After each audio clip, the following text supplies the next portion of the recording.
सजना आवो सजना आवो सजना आवो सजना आवो सजना आओ देखा दर्शन तेरा राम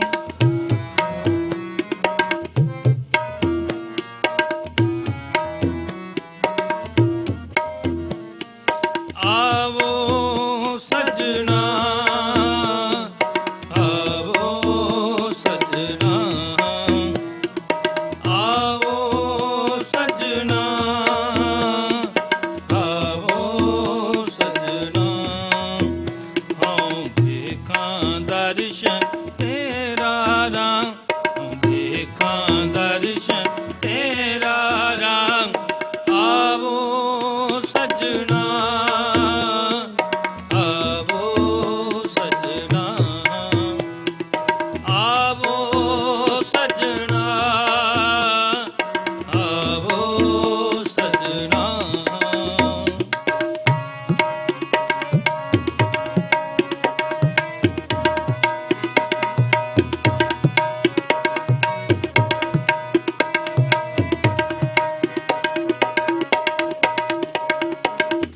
कर आपन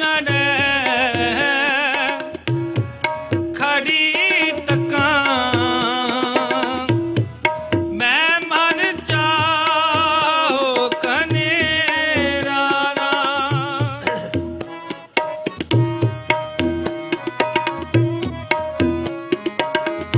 कर आपन खड़ी तकां मैं मन चाहो कनेरा राम मैं मन चाहो कनेरा राम मैं मन चाहो कनेरा राम आवो सजना आवो सजना आवो सजना आवो सजना हाँ देखा दर्शन तेरा राम देखा दर्शन तेरा राम आवो सजना आवो सजना आवो सजना आवो सजना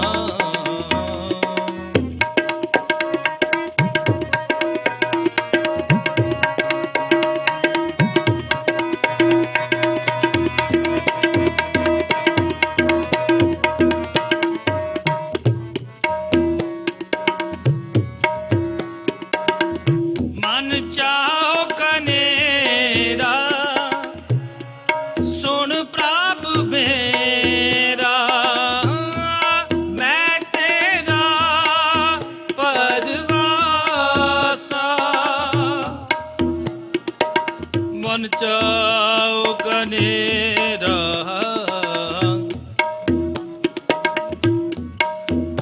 मन चाहो कनेरा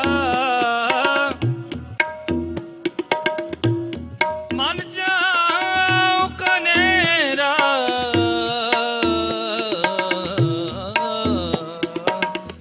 मन चाहो कनेरा सुन प्रभ मेरा मैं तेरा परवासा मैं तेरा परवासा मैं तेरा परवासा मैं तेरा परवासा आवो सजना आवो सजना आवो सजना आवो सजना हाँ देखा दर्शन तेरा राम देखा दर्शन तेरा राम आवो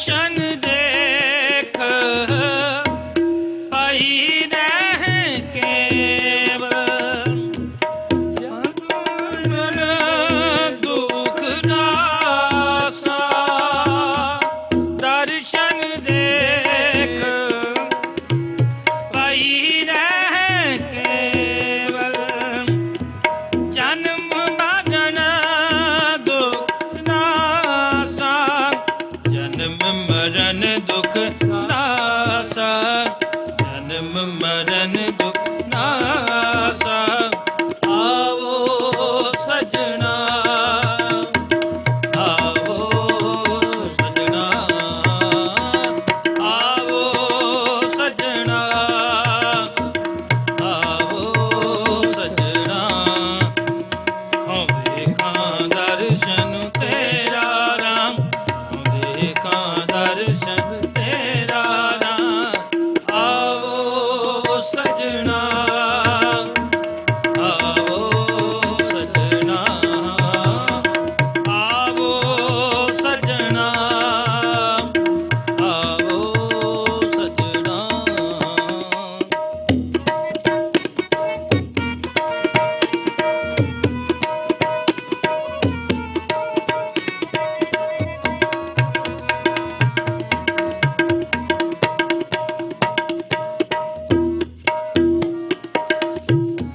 ਸਗਰੀ ਜੋਤ ਜਾਤਾ ਤੂੰ ਸੋਈ ਮਿਲਿਆ ਪਾਏ ਸੁਭਾਏ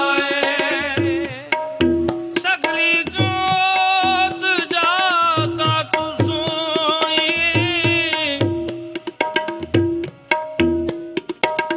ਮਿਲਿਆ ਪਾਏ ਸੁਭਾਏ ਮਿਲਿਆ ਪਾਏ ਸੁਭਾਏ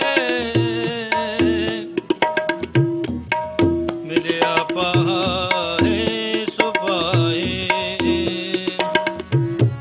ਸਗਰੀ ਜੋਤ ਜਾਤਾ ਤੂੰ ਸੋਈ ਮਿਲਿਆ ਪਾਏ ਸੁਭਾਏ ਮਿਲਿਆ ਪਾਏ ਸੁਭਾਏ ਮਿਲਿਆ ਪਾਏ ਸੁਭਾਏ ਆਵੋ ਸਜਣਾ ਆਵੋ ਸਜਣਾ ਆਵੋ ਸਜਣਾ ਆਵੋ ਸਜਣਾ ਹਉ ਦੇਖਾਂ ਦਰਸ਼ਨ ਤੇਰਾ ਰਾਮ ਦੇਖਾਂ ਦਰਸ਼ਨ ਤੇਰਾ ਰਾਮ ਆਵੋ ਸਜਣਾ ਆਵੋ ਸਜਣਾ ਆਵੋ ਸਜਣਾ ਆਵੋ ਸਜਣਾ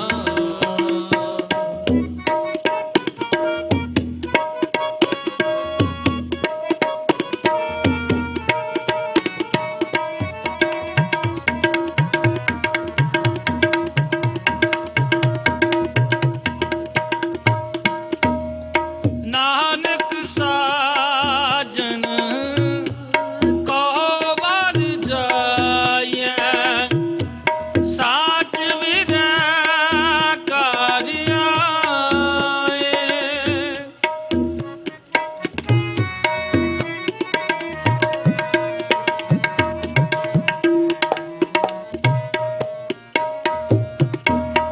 ਨਾਨਕ ਸਾਜਨ ਕੋ ਬਲ ਜਾਈਐ ਸਾਚ ਵਿਦੈ ਕਰ ਆਏ ਸਾਚ ਮਿਲੈ ਕਰ ਆਏ ਸਾਚ ਮਿਲੈ ਕਰ ਆਏ ਆਵੋ ਸਜਣਾ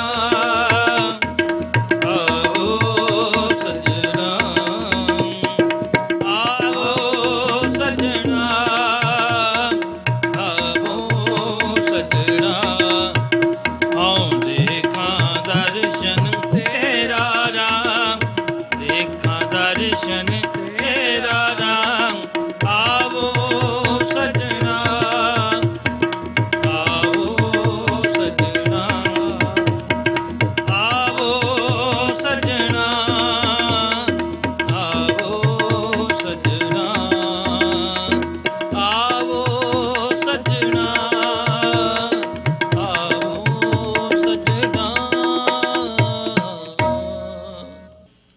4th of July ਦਾ ਜਿਹੜਾ ਹੈ ਇੰਡੀਪੈਂਡੈਂਸ ਡੇ, ਉਹਦੀ ਹਰ ਸਾਲ ਗੁਰੂ ਘਰ ਵਿੱਚ ਆਈਸਕ੍ਰੀਮ ਸੋਸ਼ਲ ਮਨਾਇਆ ਜਾਂਦਾ ਹੈ। ਇਸ ਸਾਲ ਵੀ ਅਸੀਂ ਆਪਣੇ ਨੇਬਰਹੁੱਡ 'ਚ ਸਾਰਿਆਂ ਨੂੰ ਇਨਵਾਈਟ ਕਰ ਰਹੇ ਹਾਂ ਕਿ ਗੁਰੂ ਘਰ ਆਉਣ, ਅਤੇ ਆਪ ਜੀ ਵੀ ਸਭ ਨੂੰ ਬੇਨਤੀ ਹੈ ਕਿ ਜੇ ਆਪ ਜੀ ਆ ਸਕਦੇ ਹੈ ਨੈਕਸਟ ਮੰਡੇ ਸੇਵਾ ਕਰਾਉਣ ਵਾਸਤੇ ਤਾਂ ਜ਼ਰੂਰ ਆਓ। ਇਸੇ ਤਰ੍ਹਾਂ ਕੋਵਿਡ ਤੋਂ ਪਹਿਲਾਂ ਹਰ ਸਾਲ city of San Jose 4th of July ਦੀ ਪਰੇਡ ਕਰਦੀ ਹੈ, red white and blue parade ਹੁੰਦੀ ਹੈ ਜਿਹੜੀ ਡਾਊਨਟਾਊਨ, ਉਹ ਇਸ ਸਾਲ ਫੇਰ ਹੋ ਰਹੀ ਹੈ। ਉਹਨਾਂ ਨੇ ਸਾਨੂੰ ਇਨਵਾਈਟ ਕੀਤਾ, ਬੜਾ ਸ਼ੋਰਟ ਨੋਟਿਸ ਹੈ, ਅਤੇ ਉਹਦੇ ਬਾਰੇ ਵੀ ਅੱਜ ਮੀਟਿੰਗ ਹੋਏਗੀ। ਅਸੀਂ ਜੇ ਉਸ ਵਿੱਚ ਹਿੱਸਾ ਲਵਾਂਗੇ ਤਾਂ ਜ਼ਰੂਰ ਫੇਸਬੁੱਕ ਰਾਹੀਂ ਆਪ ਜੀ ਨੂੰ ਦੱਸਾਂਗੇ। ਸੋ ਬੇਨਤੀ ਹੈ ਕਿ ਹਰ ਸਾਲ ਸਿੱਖ ਜਿਹੜਾ ਸਾਡੇ ਸਿੱਖ ਅਸੀਂ ਸਾਰੇ ਜਿਹੜੇ ਸਿੱਖ ਇਕੱਠੇ ਹੋ ਕੇ ਬਹੁਤ ਜ਼ਿਆਦਾ ਕੁਆਂਟੀਟੀ ਵਿੱਚ ਉੱਥੇ ਜਾਂਦੇ ਨੰਬਰ ਵਿੱਚ ਜਾਂਦੇ, ਅਤੇ ਉਹਨਾਂ ਨੇ ਸਾਨੂੰ ਬੇਨਤੀ ਕੀਤੀ ਹੈ ਕਿ ਜ਼ਰੂਰ ਆਓ। ਸੋ ਜੇ ਆਪ ਜੀ ਉਹਦੇ ਵਿੱਚ ਵੀ ਜਾ ਸਕਦੇ ਨੈਕਸਟ ਮੰਡੇ, ਟਾਈਮਿੰਗ ਵਾਲਾ ਸਭ ਆਪ ਜੀ ਨੂੰ ਦੱਸਿਆ ਜਾਏਗਾ, ਅਤੇ ਉਹਦੇ ਵਿੱਚ ਜ਼ਰੂਰ ਹਿੱਸਾ ਲੈਣਾ। ਗੱਤਕਾ ਕੈਂਪ ਜਿਹੜਾ ਹੈ ਗੁਰੂ ਘਰ ਵਿੱਚ ਗੱਤਕਾ ਕੈਂਪ ਲਗਾਇਆ ਜਾਏਗਾ ਜੁਲਾਈ 8 ਤੋਂ ਲੈ ਕੇ ਜੁਲਾਈ 10 ਤਾਈਂ। ਫ੍ਰੀ ਗੱਤਕਾ ਕੈਂਪ ਹੈ। ਜੇ ਆਪ ਜੀ ਨੇ ਆਪਣੇ ਬੱਚਿਆਂ ਨੂੰ ਇਹਦੇ ਵਿੱਚ ਰਜਿਸਟਰ ਕਰਾਉਣਾ ਤਾਂ ਉਸ ਦਿਨ ਵੀ ਆ ਸਕਦੇ, ਵਾਕ ਇਨ ਰਜਿਸਟ੍ਰੇਸ਼ਨ ਵੀ ਹੋਏਗੀ, ਜਾਂ ਆਪ ਜੀ ਸਰਦਾਰ ਸੁਖਦੇਵ ਸਿੰਘ ਬੈਨੀਵਾਲ ਜੀ ਨੂੰ ਸੰਪਰਕ ਕਰ ਸਕਦੇ ਹੋ। ਇਸੇ ਤਰ੍ਹਾਂ ਕੋਵਿਡ ਤੋਂ ਬਾਅਦ ਇੱਕ ਵਾਰ ਫਿਰ ਤੋਂ ਦੁੱਖ ਨਿਵਾਰਨ ਕੈਂਪ ਗੁਰੂ ਘਰ ਵਿੱਚ ਲਗਾਇਆ ਜਾਏਗਾ ਜੁਲਾਈ 14 ਤੋਂ ਲੈ ਕੇ ਜੁਲਾਈ 17 ਤਾਈਂ। ਇਹਦਾ ਟਾਈਮਿੰਗ ਰਹੇਗਾ 2 ਵਜੇ ਤੋਂ ਲੈ ਕੇ 7 ਵਜੇ ਤਾਈਂ ਨੌਰਥ ਹਾਲ ਦੇ ਵਿੱਚ।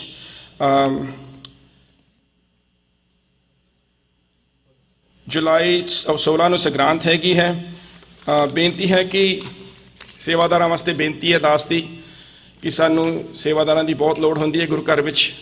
ਸਾਡਾ ਸਾਂਝਾ ਗੁਰੂ ਘਰ ਹੈ, ਸਾਨੂੰ ਸਾਰਿਆਂ ਨੂੰ ਮਿਲ ਕੇ ਸੇਵਾ ਕਰਨੀ ਚਾਹੀਦੀ ਹੈ। ਅਸੀਂ ਕਈ ਟੀਮਾਂ ਬਣਾਈਆਂ ਆਪਣੀਆਂ। ਸਾਡੀ ਵੈਨਸਡੇ ਦੀ ਟੀਮ ਹੁੰਦੀ ਹੈ ਜਿਹੜੀ ਸਰਦਾਰ ਸਤਿੰਦਰ ਸਿੰਘ ਅਤੇ ਅੰਮ੍ਰਿਤਪਾਲ ਸਿੰਘ ਜੀ ਚਲਾਉਂਦੇ ਹਨ, ਜਿਹਦੇ ਵਿੱਚ ਚੰਦੋਆ ਸਾਹਿਬ ਦੀ ਸੇਵਾ ਹੁੰਦੀ ਹੈ ਇੱਕ ਹਫ਼ਤੇ, ਔਰ ਇੱਕ ਹਫ਼ਤੇ ਅਸੀਂ ਕੋਸ਼ਿਸ਼ ਕਰਦੇ ਹਾਂ ਕਾਰ ਸੇਵਾ ਕਰੀਏ ਕਿ ਗੁਰੂ ਘਰ ਦੀ ਸਫਾਈ ਕਰੀਏ। ਜੋ ਕੋਈ ਵੀ ਇਹਦੇ ਵਿੱਚ ਹਿੱਸਾ ਲੈਣਾ ਚਾਹੁੰਦਾ ਹੈ ਆਪ ਜੀ ਜੁਆਇਨ ਕਰ ਸਕਦੇ ਹੋ, ਸਾਨੂੰ ਦਾਸ ਨੂੰ ਸੰਪਰਕ ਕਰ ਸਕਦੇ ਹੋ, ਜਾਂ ਆਪ ਜੀ ਵੈਨਸਡੇ ਨਾਈਟ ਨੂੰ ਆ ਜਾਇਆ ਕਰੋ ਇੱਥੇ ਸੇਵਾ ਦੇ ਵਿੱਚ। ਅਸੀਂ ਤੁਹਾਨੂੰ ਹੱਥ ਜੋੜ ਕੇ ਆਪਣੇ ਨਾਲ ਜੋੜਾਂਗੇ। ਅਤੇ ਇਸੇ ਤਰ੍ਹਾਂ ਪ੍ਰਸ਼ਾਦਿਆਂ ਦੀ ਸੇਵਾ ਜਿਹੜੀ ਕਈ ਚਿਰਾਂ ਤੋਂ ਚੱਲ ਰਹੀ ਸੀ ਗੁਰੂ ਘਰ ਵਿੱਚ, ਰੁਕ ਗਈ ਸੀ ਕੋਵਿਡ ਕਰਕੇ, ਬੀਬੀਆਂ ਨੇ ਆਉਣਾ ਬੰਦ ਕਰਤਾ ਸੀ ਕੋਵਿਡ ਕਰਕੇ, ਆਬਵੀਅਸ ਰੀਜ਼ਨਸ ਕਰਕੇ, ਉਹ ਫਿਰ ਤੋਂ ਸ਼ੁਰੂ ਹੋ ਗਈ ਹੈ। ਮੰਡੇ ਟੂ ਫਰਾਈਡੇ ਤਾਂ ਸਾਡੀ ਟੀਮ ਸਟਰੋਂਗ ਬਣ ਗਈ ਹੈ ਫਿਰ ਤੋਂ, ਕਈ ਆਪਣੀ ਬੀਬੀਆਂ ਅਤੇ ਭਾਈ ਜਿਹੜੇ ਵਾਪਸ ਆ ਗਏ ਹਨ। ਬਟ ਸੈਟਰਡੇ ਨੂੰ ਸਪੈਸ਼ਲੀ ਸੈਟਰਡੇ ਨੂੰ ਬਹੁਤ ਲੋੜ ਹੁੰਦੀ ਹੈ, ਔਰ ਦੁਪਹਿਰ ਨੂੰ ਸਪੈਸ਼ਲੀ ਸੈਟਰਡੇ ਦੁਪਹਿਰ ਨੂੰ। ਸੋ ਆਪ ਜੀ ਜੇ ਇਹਦੇ ਵਿੱਚ ਹਿੱਸਾ ਲੈਣਾ ਚਾਹੁੰਦੇ ਤਾਂ ਲਾਂਗਰੀ ਜਿਹੜਾ ਗੁਰਵਿੰਦਰ ਸਿੰਘ ਉਹਨੂੰ ਆਪਣਾ ਨਾਂ ਲਿਖਾ ਦਿਓ, ਉਹ ਵਿਚਾਰਾ ਟਾਈਮ ਟੂ ਟਾਈਮ ਦੱਸ ਦਿੰਦਾ, ਜਦ ਉਹਨੂੰ ਲੋੜ ਹੁੰਦੀ ਹੈ ਆਪਣਾ ਮੈਸੇਜ ਭੇਜ ਦਿੰਦਾ ਹੈ ਕਿ ਸਾਨੂੰ ਇਸ ਵੇਲੇ ਲੋੜ ਹੈਗੀ ਹੈ। ਜੋ ਕੋਈ ਵੀ ਅਵੇਲੇਬਲ ਆਪ ਜੀ ਜ਼ਰੂਰ ਜੁਆਇਨ ਕਰ ਸਕਦੇ ਹੋ। ਸੋ ਪਲੀਜ਼ ਅਸੀਂ ਸੇਵਾ ਇਕੱਠੇ ਹੋ ਕੇ ਕਰੀਏ, ਗੁਰੂ ਘਰ ਆਪਣਾ ਸੰਭਾਲੀਏ। ਇੰਨੀ ਆਪ ਜੀ ਨਾਲ ਬੇਨਤੀਆਂ ਕਰਨੀਆਂ ਸੀ। ਵਾਹਿਗੁਰੂ ਜੀ ਕਾ ਖਾਲਸਾ, ਵਾਹਿਗੁਰੂ ਜੀ ਕੀ ਫਤਿਹ। ਸ੍ਰੀ ਵਾਹਿਗੁਰੂ ਸਾਹਿਬ ਜੀ।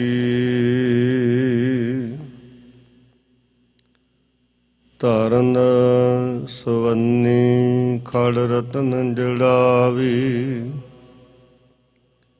ਹਰ ਪ੍ਰੇਮ ਪੁਰਖ ਮਨ ਉਠਾ। ਸਭੇ ਕਾਜ ਸੁਹਿਲੜੇ ਥੀਏ, ਗੁਰ ਨਾਨਕ ਸਤਿਗੁਰ ਤੁਠਾ।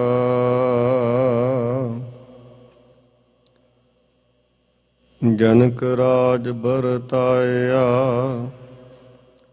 ਸਤਿਜੁਗ ਆਲੀਣਾ। ਗੁਰ ਸ਼ਬਦ ਮਨ ਮਾਨਿਆ, ਅਪਤੀਜ ਪਤੀਣਾ।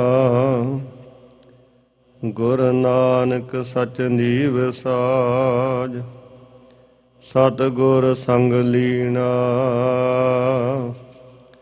ਗੁਰ ਅਰਜਨ ਘਰ ਗੁਰ ਰਾਮਦਾਸ, ਅਪਰੰਪਰ ਬੀਣਾ।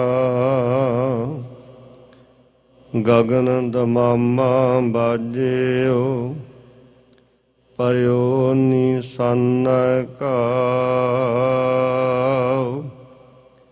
ਖੇਤ ਜੋ ਮੰਡਿਓ ਸੂਰਮਾ, ਅਬ ਜੂਜਨ ਕਉ ਦਾਉ।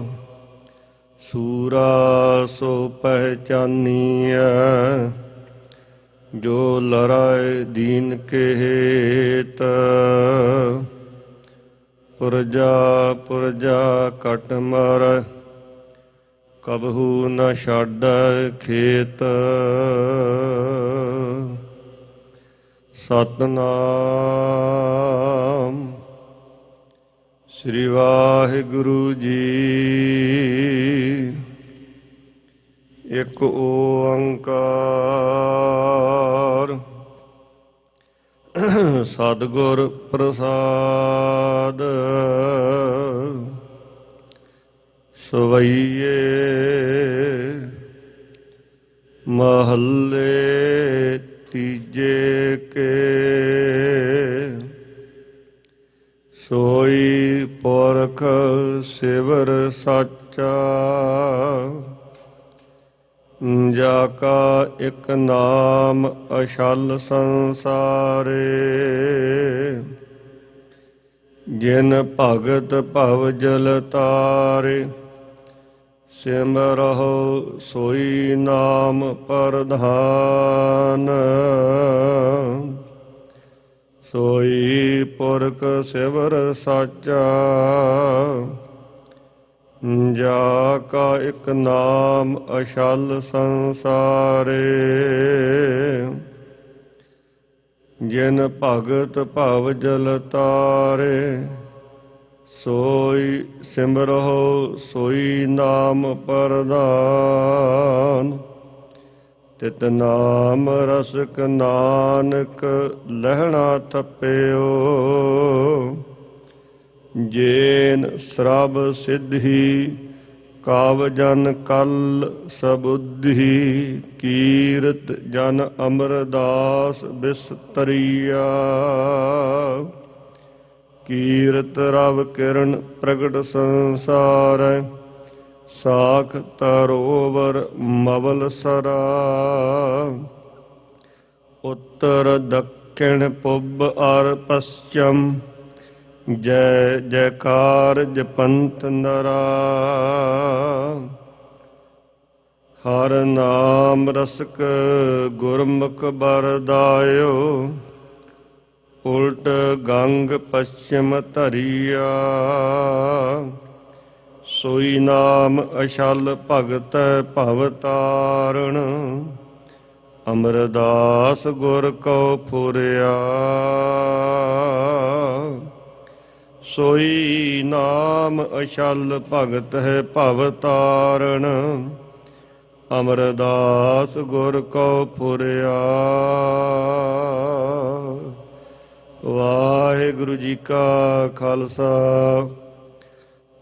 ਵਾਹਿਗੁਰੂ ਜੀ ਕੀ ਫਤਿਹ। ਸਨਮਾਨ ਸਤਿਕਾਰਯੋਗ ਗੁਰੂ ਕੀ ਸਾਜੀ ਨਿਵਾਜੀ ਸਾਧ ਸੰਗਤ ਜੀਓ। ਜੁਗੋ ਜੁਗ ਅਟਲ ਸਤਿਗੁਰੂ। ਧੰਨ ਧੰਨ ਸ੍ਰੀ ਗੁਰੂ ਗ੍ਰੰਥ ਸਾਹਿਬ ਸੱਚੇ ਸਤਿਗੁਰੂ ਜੀ ਨੇ ਕਿਰਪਾ ਕੀਤੀ ਹੈ। ਮਹਾਰਾਜ ਨੇ ਉਦਮ ਤੇ ਚਾਉ ਬਖਸ਼ਿਆ। ਆਪ ਜੀ ਗੁਰੂ ਕੇ ਦਰ ਤੇ ਸਜੇ ਹੋਏ ਦੀਵਾਨਾਂ ਵਿੱਚ ਹਾਜ਼ਰੀਆਂ ਭਰ ਕੇ ਗੁਰੂ ਕੀ ਬਾਣੀ ਦੇ ਕੀਰਤਨ ਪਾਠ ਵਿਚਾਰਾਂ ਸਰਵਣ ਕਰਕੇ ਲਾਹੇ ਪ੍ਰਾਪਤ ਕਰ ਰਹੇ ਹੋ। ਅੰਮ੍ਰਿਤ ਵੇਲੇ ਤੋਂ ਹੀ ਅੰਮ੍ਰਿਤਮਈ ਬਾਣੀਆਂ ਦੇ ਪਾਠ ਪਾਵਨ ਹੁਕਮ ਦੀ ਵਿਚਾਰ ਕੀਰਤਨ ਦੇ ਪ੍ਰਵਾਹ ਨਿਰੰਤਰ ਚੱਲ ਰਹੇ ਨੇ। ਐਤਵਾਰ ਦੇ ਇਹ ਵਿਸ਼ੇਸ਼ ਦੀਵਾਨ ਜਿੱਥੇ ਰੋਜ਼ਾਨਾ ਦੀਵਾਨ ਸਜਦੇ ਨੇ ਸਵੇਰ ਸ਼ਾਮ ਨੂੰ, ਉੱਥੇ ਐਤਵਾਰ ਦੇ ਦਿਹਾੜੇ ਸਾਰਾ ਦਿਨ ਹੀ ਸਤਿਗੁਰਾਂ ਦੀ ਪਾਵਨ ਹਾਜ਼ਰੀ ਹਜ਼ੂਰੀ ਵਿੱਚ ਦੀਵਾਨ ਸਜਦੇ ਨੇ। ਸੋ ਅੱਜ ਦੇ ਦੀਵਾਨ ਵਿਸ਼ੇਸ਼ ਰੂਪ ਅੰਦਰ ਹੋਰ ਵਿਸ਼ੇਸ਼ ਮਹੱਤਤਾ ਭਰੇ ਨੇ। ਇਤਿਹਾਸਕ ਤੌਰ ਤੇ ਅੱਜ ਦੇ ਦਿਹਾੜੇ ਨੂੰ ਸਮਰਪਿਤ ਪੰਜਵੇਂ ਗੁਰਦੇਵ ਬਾਣੀ ਦੇ ਬੋਹਿਤ ਸਤਿਗੁਰੂ ਸ਼ਹੀਦਾਂ ਦੇ ਸਰਤਾਜ ਧੰਨ ਸਤਿਗੁਰੂ ਗੁਰੂ ਅਰਜਨ ਦੇਵ ਮਹਾਰਾਜ ਦੇ ਪਾਵਨ ਵਿਆਹ ਪੁਰਬ ਨੂੰ ਸਮਰਪਿਤ ਦੁਆਬੇ ਦੀਆਂ ਉਸ ਇਲਾਕੇ ਦੀਆਂ ਸ਼ੰਕਰ ਸ਼੍ਰੀ ਆਦਿ ਨਗਰਾਂ ਦੀਆਂ ਸੰਗਤਾਂ ਆਪ ਸਾਰੇ ਰਲ ਮਿਲ ਕੇ ਇਸ ਪੁਰਬ ਨੂੰ ਭਾਵਨਾ ਸਹਿਤ ਮਨਾ ਰਹੇ ਹੋ। ਪਰਸੋਂ ਰੋਜ਼ ਤੋਂ ਧੁਰ ਕੀ ਬਾਣੀ ਇਲਾਹੀ ਬਾਣੀ ਦੇ ਅਖੰਡ ਜਾਪ ਆਰੰਭ ਹੋਏ ਸਨ। ਅੰਮ੍ਰਿਤ ਵੇਲੇ ਸੰਪੂਰਨਤਾ ਹੋਈ ਹੈ। ਇੱਕ ਤਾਂ ਇਹ ਪਾਵਨ ਇਤਿਹਾਸਕ ਦਿਹਾੜਾ ਹੈ, ਜਿਸ ਪਾਵਨ ਦਿਹਾੜੇ ਨੂੰ ਸਮਰਪਿਤ ਆਪ ਜੀ ਹਾਜ਼ਰੀਆਂ ਭਰ ਰਹੇ ਹੋ। ਦੂਸਰਾ ਉਹ ਕੁਰਬਾਨੀ ਭਰਿਆ ਦਿਨ, ਮਹਾਨ ਉਸ ਗੁਰੂ ਕੇ ਪਿਆਰੇ ਸਿੱਦਕੀ ਸਿੱਖ ਦਾ ਸ਼ਹਾਦਤ ਦਾ ਦਿਨ ਵੀ ਕੱਲ੍ਹ ਲੰਘੇ ਦਿਨ ਹੀ ਲੰਘ ਕੇ ਗਿਆ ਹੈ। ਅੱਜ ਦੇ ਦੀਵਾਨ ਉਸ ਮਹਾਨ ਯੋਧੇ ਨੂੰ, ਉਹਨਾਂ ਦੇ ਨਾਲ ਬੇਅੰਤ ਸ਼ਹਾਦਤਾਂ ਦਾ ਜਾਮ ਪੀਣ ਵਾਲੇ ਗੁਰਸਿੱਖਾਂ ਨੂੰ ਸਮਰਪਿਤ ਹੈ। ਦਸ਼ਮੇਸ਼ ਪਿਤਾ ਪੰਥ ਦੇ ਵਾਲੀ ਅੰਮ੍ਰਿਤ ਕੇ ਦਾਤੇ ਸਤਿਗੁਰੂ ਗੁਰੂ ਗੋਬਿੰਦ ਸਿੰਘ ਮਹਾਰਾਜ ਦੇ ਪਿਆਰ ਵਿੱਚ ਭਿੱਜੀ ਹੋਈ ਉਹ ਆਤਮਾ, ਜਿਸ ਨੇ ਨਾਂਦੇੜ ਦੀ ਧਰਤੀ ਤੇ ਜਦੋਂ ਮਹਾਰਾਜ ਦਾ ਮਿਲਾਪ ਬਣਿਆ, ਜਿਹੜਾ ਸੰਸਾਰ ਤੋਂ ਬੈਰਾਗੀ ਬਣ ਗਿਆ ਸੀ, ਸੰਸਾਰ ਨੂੰ ਪਰਿਵਾਰ ਤੋਂ ਦੂਰ ਚਲਿਆ ਗਿਆ ਸੀ, ਜਦੋਂ ਦਸ਼ਮੇਸ਼ ਪਿਤਾ ਮਹਾਰਾਜ ਉਸ ਧਰਤੀ ਤੇ ਪਹੁੰਚੇ, ਮਹਾਰਾਜ ਨੇ ਭਾਗ ਲਾਏ ਤਾਂ ਮਿਲਾਪ ਬਣਿਆ। ਮਹਾਰਾਜ ਦੇ ਸਾਹਮਣੇ ਆਇਆ, ਤੁਸੀਂ ਕੌਣ ਹੋ? ਗੁਰਦੇਵ ਕਹਿਣ ਲੱਗੇ ਅਜੇ ਪਛਾਣਿਆ ਨਹੀਂ। ਜਦੋਂ ਮਹਾਰਾਜ ਦੀ ਬੁਲੰਦ ਆਵਾਜ਼ ਸੁਣੀ, ਮਹਾਰਾਜ ਤੁਸੀਂ ਗੁਰੂ ਗੋਬਿੰਦ ਸਿੰਘ ਸਾਹਿਬ ਜਾਪਦੇ ਹੋ। ਗੁਰਦੇਵ ਕਹਿਣ ਲੱਗੇ ਹਾਂ ਠੀਕ ਪਛਾਣਿਆ, ਤੇਰਾ ਕੀ ਨਾਮ, ਕੌਣ ਹੈ ਤੂੰ? ਬਸ ਮਹਾਰਾਜ ਦੇ ਬਚਨ ਸੁਣ ਕੇ ਉਹ ਸਮਰਪਿਤ ਤੇ ਮਹਾਰਾਜ ਦੇ ਚਰਨਾਂ ਤੇ ਢਹਿ ਪਿਆ। ਕਹਿਣ ਲੱਗਾ ਜੀ ਤੁਹਾਡਾ ਬੰਦਾ, ਤੁਹਾਡਾ ਗੁਲਾਮ, ਤੁਹਾਡਾ ਸੇਵਕ ਹਾਂ। ਉਹ ਬੰਦਾ ਸਿੰਘ ਬਹਾਦਰ ਜਿਹੜਾ ਮਾਧੋ ਨਾਮ ਉਦਾਸੀ ਦੇ ਨਾਮ ਤੇ ਵਿਚਰਦਾ ਸੀ, ਬੜਾ ਕਰਾਮਾਤੀ ਸੀ। ਆਪਣੇ ਆਪ ਵਿੱਚ ਹੀ ਜਿਹੜਾ ਵਿਚਰਦਿਆਂ ਬੜੇ ਵੱਡੇ ਸਾਧੂਆਂ ਨੂੰ, ਭੇਖੀ ਲੋਕਾਂ ਨੂੰ ਵੀ ਆਪਣੀਆਂ ਕਰਾਮਾਤਾਂ ਦਾ ਸ਼ਿਕਾਰ ਬਣਾਈ ਜਾ ਰਿਹਾ ਸੀ। ਮਹਾਰਾਜ ਨੇ ਦੇਖਿਆ ਔਰ ਮਹਾਰਾਜ ਨੇ ਉਸ ਦੇ ਅੰਦਰ ਨੂੰ ਜਾਣਿਆ। ਗੁਰਦੇਵ ਸਤਿਗੁਰਾਂ ਦੀ ਬਖਸ਼ਿਸ਼ ਹੋਈ ਔਰ ਮਹਾਰਾਜ ਦੀ ਅੰਮ੍ਰਿਤ ਦੀ ਦਾਤ ਪੰਜਾਂ ਤੋਂ ਪ੍ਰਾਪਤ ਕਰਕੇ ਕਿਵੇਂ ਉਹ ਪੰਜਾਬ ਦੀ ਧਰਤੀ ਤੇ ਆਇਆ, ਕਿਵੇਂ ਮਹਾਨ ਯੋਧੇ ਨੇ ਆਪਾ ਕੁਰਬਾਨ ਕਰਨ ਤੋਂ ਪਹਿਲਾਂ ਦਸ਼ਮੇਸ਼ ਪਿਤਾ ਸਤਿਗੁਰੂ ਗੁਰੂ ਗੋਬਿੰਦ ਸਿੰਘ ਮਹਾਰਾਜ ਦੇ ਹੁਕਮ ਅਨੁਸਾਰ ਉਹਨਾਂ ਧਰਮ ਦੋਖੀਆਂ ਨੂੰ, ਉਹਨਾਂ ਸਾਹਿਬਜ਼ਾਦਿਆਂ ਨੂੰ ਸ਼ਹੀਦ ਕਰਨ ਵਾਲੇ ਦੁਸ਼ਟਾਂ ਨੂੰ ਮੌਤ ਦੇ ਘਾਟ ਉਤਾਰਿਆ।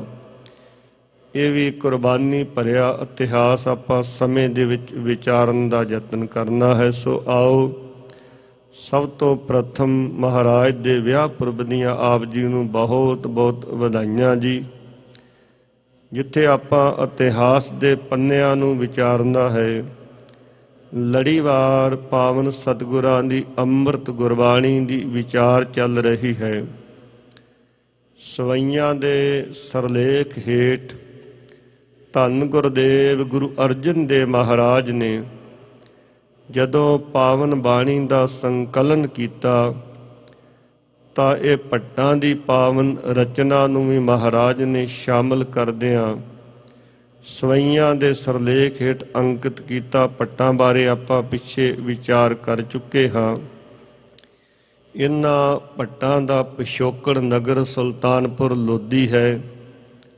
ਉੱਥੋਂ ਚਲਦਿਆਂ ਚਲਦਿਆਂ ਅੱਜ ਦੇ ਹਰਿਆਣੇ ਦੇ ਅੰਦਰ ਕੁਝ ਪਰਿਵਾਰ ਜਾ ਵਸੇ, ਕੁਝ ਸ਼੍ਰੀਲੰਕਾ ਦੇ ਵਿੱਚ ਜਾ ਵਸੇ, ਫਿਰ ਆਣ ਇੰਗਲੈਂਡ ਦੀ ਧਰਤੀ ਦੇ ਕੁਝ ਪਰਿਵਾਰ ਵਸ ਰਹੇ ਨੇ।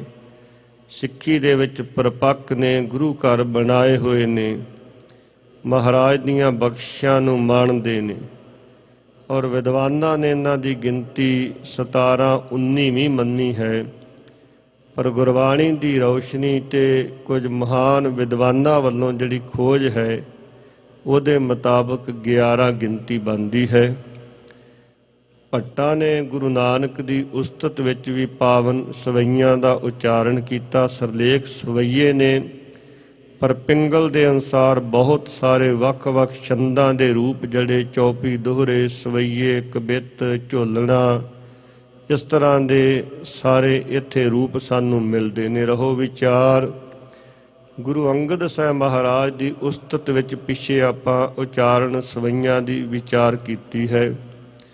ਅੱਜ ਦੇ ਪਾਵਨ ਇਹਨਾਂ ਬਚਨਾਂ ਦੇ ਰਾਹੀਂ ਤੀਸਰੇ ਗੁਰਦੇਵ, ਨਿਮਾਣਿਆਂ ਦੇ ਮਾਣ ਸਤਿਗੁਰੂ, ਨਿਤਾਣਿਆਂ ਦੇ ਤਾਣ ਸਤਿਗੁਰੂ, ਨਿਓਟਿਆਂ ਦੀ ਓਟ, ਧੰਨ ਗੁਰੂ ਅਮਰਦਾਸ ਮਹਾਰਾਜ ਦੀ ਪਾਵਨ ਵਡਿਆਈ ਤੇ ਉਸਤਤ ਵਿੱਚ ਉਚਾਰਨ ਕੀਤੇ ਹੋਏ ਇਹ ਪਾਵਨ ਅੰਮ੍ਰਿਤ ਬਚਨ ਨੇ।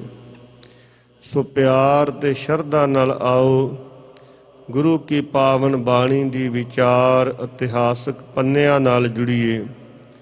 ਪਿਆਰ ਤੇ ਸ਼ਰਧਾ ਨਾਲ ਸਾਰੇ ਜਪੀਏ ਜੀ ਸਤਿਨਾਮ ਸ੍ਰੀ ਵਾਹਿਗੁਰੂ ਜੀ। ਇੱਕ ਓੰਕਾਰ ਸਤਿਗੁਰ ਪ੍ਰਸਾਦ। ਸਵਈਏ ਮਹੱਲੇ ਤੀਜੇ ਕੇ। ਗੁਰੂ ਅਮਰਦਾਸ ਮਹਾਰਾਜ ਦੀ ਉਚਾਰਨ ਉਸਤਤ ਵਿੱਚ ਕੀਤੇ ਹੋਏ ਇਹ ਪਾਵਨ ਅੰਮ੍ਰਿਤ ਬਚਨ ਨੇ ਜੀ। ਸੋਈ ਪੁਰਖ ਸਿਮਰ ਸਾਚਾ, ਜਾ ਕਾ ਇੱਕ ਨਾਮ ਅਛਲ ਸੰਸਾਰੇ। ਸਤਿਗੁਰਾਂ ਦੀ ਪਾਵਨ ਵਡਿਆਈ ਭਰੇ ਬਚਨਾਂ ਤੋਂ ਪਹਿਲਾਂ ਭੱਟ ਸਾਹਿਬਾਨ ਨੇ ਅਕਾਲ ਪੁਰਖ ਵਾਹਿਗੁਰੂ ਜੀ ਦੀ ਉਸਤਤ ਤੇ ਵਡਿਆਈ ਵਿੱਚ ਬਚਨ ਉਚਾਰਨ ਕੀਤੇ ਨੇ। ਇਹ ਸਚਾਈ ਹੈ ਸਾਧ ਸੰਗਤ ਜੀ। ਸਤਿਗੁਰੂ ਗੁਰੂ ਨਾਨਕ ਸਾਹਿਬ ਜੀ ਤੋਂ ਲੈ ਕਰ 10ਵੇਂ ਸਤਿਗੁਰਾਂ ਤੱਕ ਇਹ ਸਰੀਰ 10 ਨੇ, ਜਾਮੇ 10 ਨੇ, ਜੋਤ ਇੱਕ ਹੈ। ਉਸ ਵਾਹਿਗੁਰੂ ਕਰਤਾ ਪੁਰਖ ਅਕਾਲ ਪੁਰਖ ਜੀ ਦਾ ਇਹ ਜਿਹੜਾ ਸਰਗੁਣ ਸਰੂਪ ਹੈ ਔਰ ਮਹਾਰਾਜ ਦੀ ਪਾਵਨ ਵਡਿਆਈ ਦੇ ਨਾਲ ਕਰਤੇ ਦੀ ਵਡਿਆਈ ਦਾ ਉਸ ਨਿਰਗੁਣ ਸਰੂਪ ਦਾ ਜਿਹੜੀ ਬਖਸ਼ਿਸ਼ ਹੈ ਉਹਦਾ ਭੱਟ ਜੀ ਜ਼ਿਕਰ ਕਰਦੇ ਨੇ ਕਿ ਅਕਾਲ ਪੁਰਖ ਵਾਹਿਗੁਰੂ ਉਸ ਮਾਲਕ ਪਰਮੇਸ਼ਰ ਨੂੰ ਯਾਦ ਕਰੀਏ, ਉਸ ਨੂੰ ਸਿਮਰੀਏ ਜਿਹੜਾ ਸਦਾ ਥਿਰ ਹੈ, ਸਦੀਵ ਕਾਲ ਹੈ।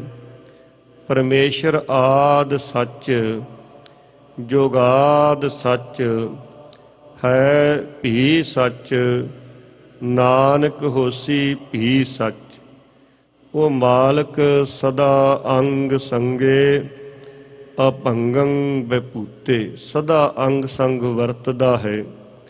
ਭੱਟ ਜੀ ਕਹਿੰਦੇ ਐਸੇ ਮਾਲਕ ਅਕਾਲ ਪੁਰਖ ਨੂੰ ਸਿਮਰ ਜਿਸ ਦਾ ਨਾਮ ਸੰਸਾਰ ਵਿੱਚ ਅਛਲ ਹੈ, ਜਿਸ ਨੂੰ ਛਲਿਆ ਨਾ ਜਾ ਸਕੇ, ਜੋ ਨਾ ਛਲਿਆ ਜਾਣ ਵਾਲਾ। ਮਨੁੱਖ ਦੇ ਨਾਲ ਧੋਖਾ ਕਰ ਸਕਦਾ ਹੈ, ਕਿਸੇ ਨੂੰ ਕੋਈ ਛਲ ਸਕਦਾ ਹੈ। ਬੜੇ ਬੜੇ ਰਿਸ਼ੀ ਜਿਹੜੇ ਨੇ ਉਹ ਛਲੇ ਗਏ, ਧੋਖੇ ਵਿੱਚ ਆ ਗਏ। ਪਰ ਕਰਤਾ ਪੁਰਖ ਵਾਹਿਗੁਰੂ ਪਰਮੇਸ਼ਰ ਨਾਮ ਮਾਲਕ ਦਾ ਉਸ ਨੂੰ ਕਦੀ ਵੀ ਧੋਖਾ ਨਹੀਂ ਵਿਆਪਦਾ, ਕਦੀ ਛਲਿਆ ਨਹੀਂ ਜਾ ਸਕਦਾ। ਭੱਟ ਜੀ ਕਹਿੰਦੇ ਜਿਸ ਨਾਮ ਨੇ ਪਰਮੇਸ਼ਰ ਦੇ ਪ੍ਰਭੂ ਦੀ ਉਸ ਸਤਾ ਨੇ ਭਗਤਾਂ ਨੂੰ ਇਸ ਭਵਜਲ ਸੰਸਾਰ ਤੋਂ ਪਾਰ ਲੰਘਾਇਆ। ਜਿਨ ਭਗਤ ਭਵਜਲ ਤਾਰੇ, ਸਿਮਰਹੁ ਸੋਈ ਨਾਮ ਪ੍ਰਧਾਨ।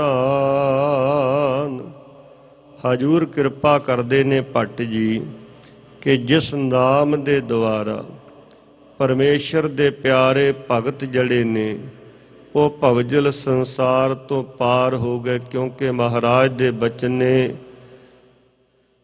ਜਿਨ੍ਹਾਂ ਨੇ ਵੀ ਮਾਲਕ ਨੂੰ ਯਾਦ ਕੀਤਾ, ਹਰ ਯੁੱਗ ਦੇ ਅੰਦਰ ਪਰਮੇਸ਼ਰ ਨੇ ਉਹਨਾਂ ਸੇਵਕਾਂ ਦੀ ਇੱਜ਼ਤ ਪੱਤ ਰੱਖੀ। ਔਰ ਇਹ ਵੀ ਸਚਾਈ ਹੈ, ਜਿਨ ਸੇਵਿਆ ਤਿਨ ਪਾਇਆ ਮਾਨ। ਜਿਨ੍ਹਾਂ ਨੇ ਮਾਲਕ ਨੂੰ ਯਾਦ ਕੀਤਾ ਉਹਨਾਂ ਨੂੰ ਵਡਿਆਈ ਪ੍ਰਾਪਤ ਹੋਈ। ਸੋ ਭੱਟ ਜੀ ਅੱਗੇ ਕਿਰਪਾ ਕਰਦੇ ਨੇ, ਤਿਤ ਨਾਮ ਰਸਕ ਨਾਨਕ ਲਹਿਣਾ ਥੱਪਿਓ, ਜੇਨ ਸਰਬ ਸਿੱਧੀ ਤਿਤ ਨਾਮ। ਉਸੇ ਨਾਮ ਦੇ ਵਿੱਚ, ਜਿਸ ਨਾਮ ਦੀ ਮਹਾਰਾਜ ਭੱਟ ਜੀ ਨੇ ਉੱਪਰ ਬਾਤ ਪਾਈ ਹੈ, ਉਸੇ ਨਾਮ ਦੇ ਵਿੱਚ ਗੁਰੂ ਨਾਨਕ ਸਾਹਿਬ ਨੇ ਜੀਵਨ ਦਾ ਆਨੰਦ ਲਿਆ। ਉਸ ਨਾਮ ਨੂੰ ਮਹਾਰਾਜ ਨੇ ਚੌਕੁੰਟਾਂ ਦੇ ਅੰਦਰ ਬਖਸ਼ਿਸ਼ ਨੂੰ ਵਰਤਾਇਆ। ਉਸੇ ਹੀ ਨਾਮ ਨੂੰ ਭੱਟ ਜੀ ਕਹਿੰਦੇ ਨੇ ਕਿ ਉਸ ਗੁਰੂ ਨਾਨਕ ਦੇ ਚਰਨਾਂ ਵਿੱਚ ਟਿਕ ਕੇ ਨਾਮ ਦੀ ਵਡਿਆਈ ਨੂੰ ਮਾਣਿਆ ਭਾਈ ਲਹਿਣੇ ਨੇ।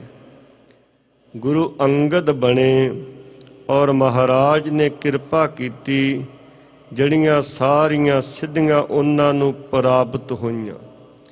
ਇਹ ਨਾਮ ਦੀ ਵਡਿਆਈ ਸੀ। ਥੱਪਿਓ ਲਹਿਣਾ ਥੱਪਿਓ, ਜੇਨ ਸਰਬ ਸਿੱਧੀ। ਉਹ ਮਹਾਨ ਬਖਸ਼ਾਂ ਵਰਤੀਆਂ, ਉਹ ਰਹਿਮਤਾਂ ਗੁਰੂ ਅੰਗਦ ਸਾਹਿਬ ਮਹਾਰਾਜ ਦੇ ਦਰ ਤੋਂ ਪ੍ਰਾਪਤ ਹੋਈਆਂ ਸੰਗਤਾਂ ਨੂੰ ਅੱਜ ਵੀ ਹੁੰਦੀਆਂ ਨੇ, ਜਿਹੜੀਆਂ ਸੰਸਾਰਕ ਕਰਾਮਾਤਾਂ ਤੋਂ ਬਹੁਤ ਉੱਪਰ ਨੇ। ਸੰਸਾਰ ਦੀਆਂ ਰਿੱਧੀਆਂ ਸਿੱਧੀਆਂ ਦਾ ਰਸ ਜਿਹੜਾ ਹੈ, ਮਹਾਰਾਜ ਕਹਿੰਦੇ ਰਿੱਧ ਸਿੱਧ ਅਵਰਾ ਸਾਧ, ਇਹਨਾਂ ਅੰਦਰ ਕੋਈ ਰਸ ਨਹੀਂ। ਪਰ ਜਿਹੜੀਆਂ ਮਾਲਕ ਦੇ ਦਰ ਤੋਂ, ਗੁਰੂ ਨਾਨਕ ਦੇ ਦਰ ਤੋਂ ਗੁਰੂ ਅੰਗਦ ਸਾਹਿਬ ਨੂੰ ਪ੍ਰਾਪਤ ਹੋਈਆਂ ਬਖਸ਼ਾਂ ਨੇ, ਉਹਨਾਂ ਦਾ ਆਨੰਦ ਮਹਾਰਾਜ ਨੇ ਆਪ ਮਾਣਿਆ ਤੇ ਹੋਰਨਾਂ ਤੱਕ ਪਹੁੰਚਾਇਆ। ਭੱਟ ਜੀ ਕਹਿੰਦੇ ਕਾਬਜਨ ਕਲ ਸਬੁੱਧੀ, ਕੀਰਤ ਜਨ ਅਮਰਦਾਸ ਬਿਸਤਰੀਆ।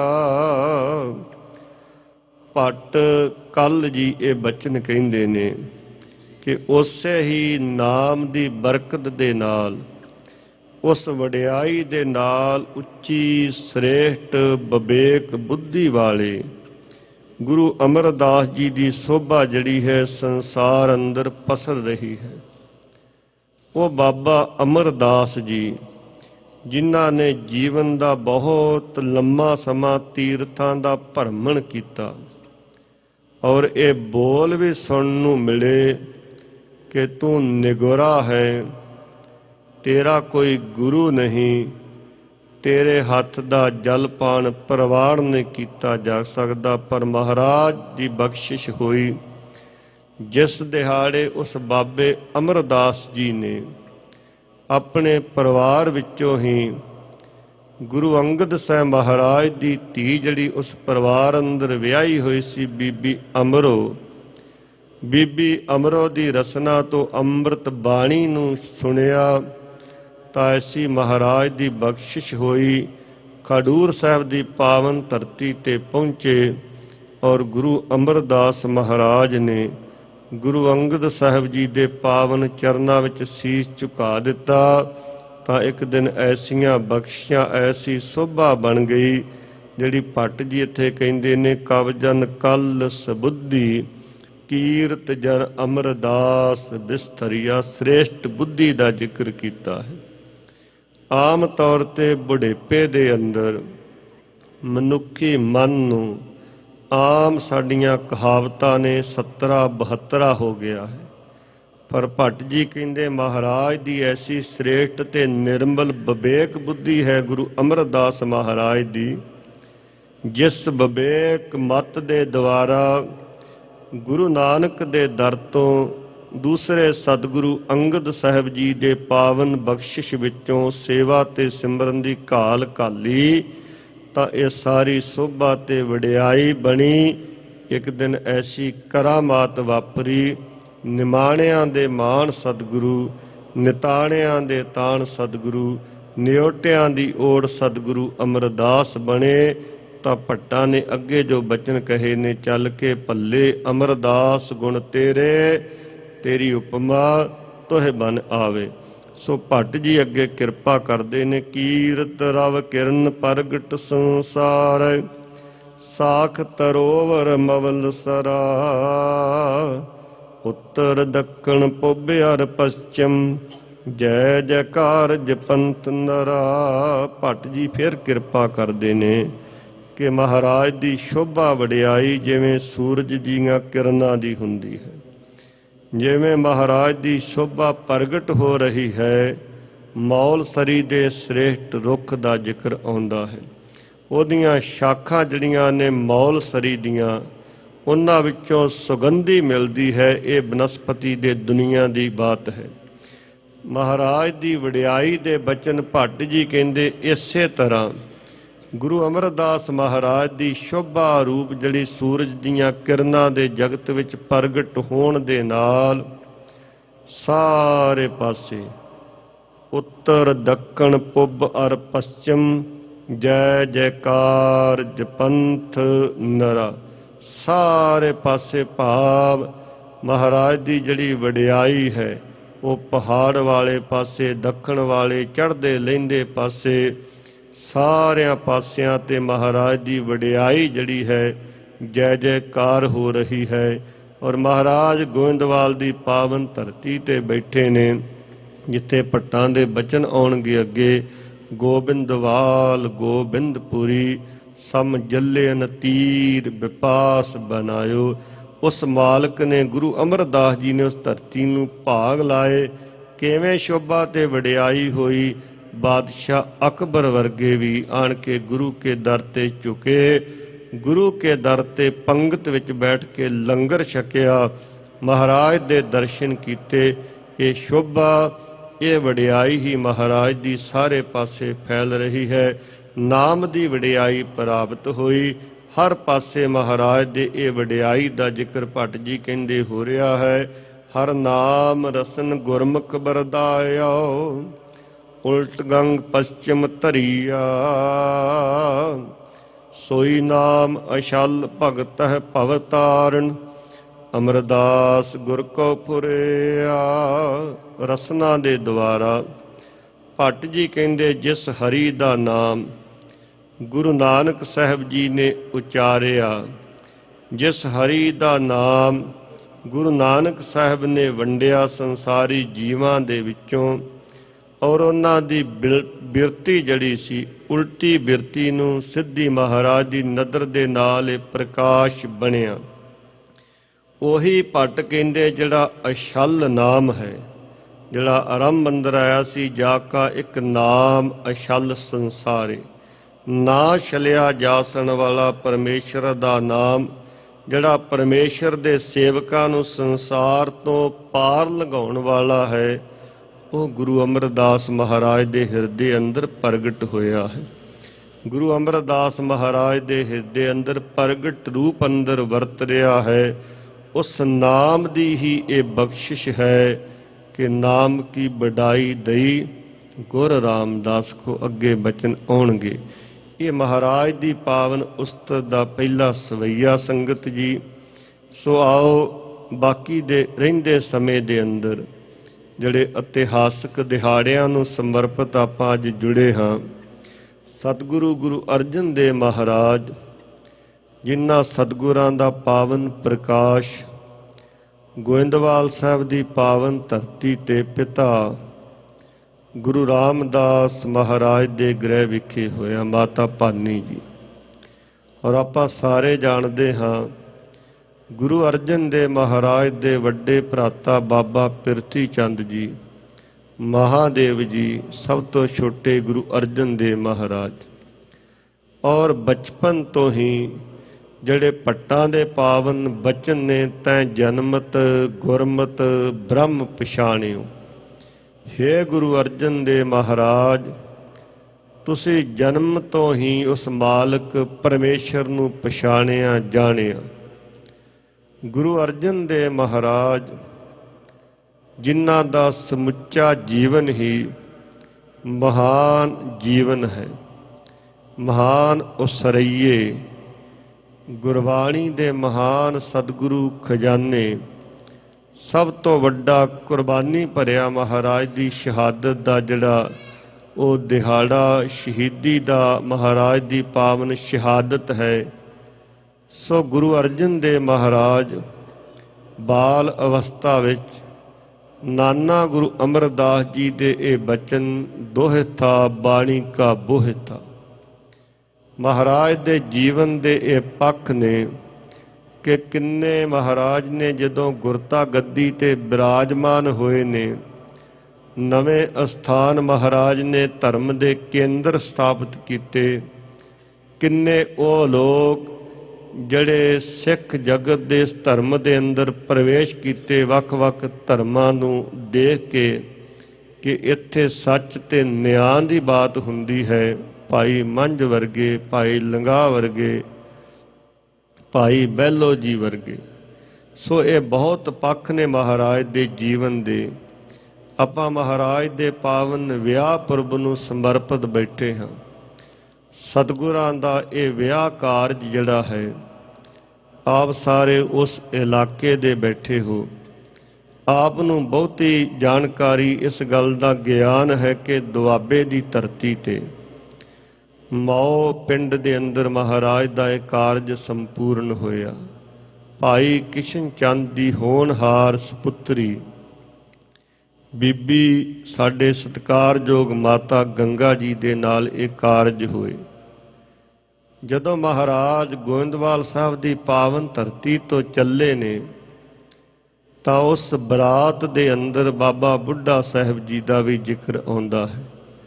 ਭਾਈ ਗੁਰਦਾਸ ਸਾਹਿਬ ਜੀ, ਭਾਈ ਮੰਝ ਵਰਗੇ ਪਿਆਰੇ ਸਿੱਖਾਂ ਦਾ ਜ਼ਿਕਰ ਆਉਂਦਾ ਹੈ।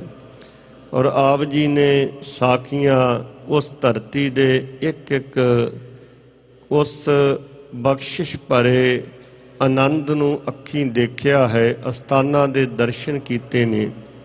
ਸਰਦਾਰ ਗੁਰਦੀਪ ਸਿੰਘ ਹੋਰੀ ਸਵੇਰੇ ਜ਼ਿਕਰ ਕਰ ਰਹੇ ਸਨ ਕਿ ਗੁਰੂ ਅਰਜਨ ਦੇਵ ਮਹਾਰਾਜ ਦੇ ਪਿਆਰ ਵਿੱਚ, ਮਹਾਰਾਜ ਦੇ ਪਿਆਰ ਰੰਗ ਵਿੱਚ ਰੰਗੀ ਹੋਈ ਰੂਹ ਜਿਹੜੀ ਸੀ, ਬਾਬਾ ਮੱਲ ਜਿੱਥੇ ਅੱਜ ਮਾਲੜੀ ਸਾਹਿਬ ਅਸਥਾਨ ਬਣਿਆ ਹੋਇਆ ਹੈ, ਉਹ ਨਿਤ ਮਹਾਰਾਜ ਨੂੰ ਯਾਦ ਕਰ ਰਿਹਾ ਹੈ।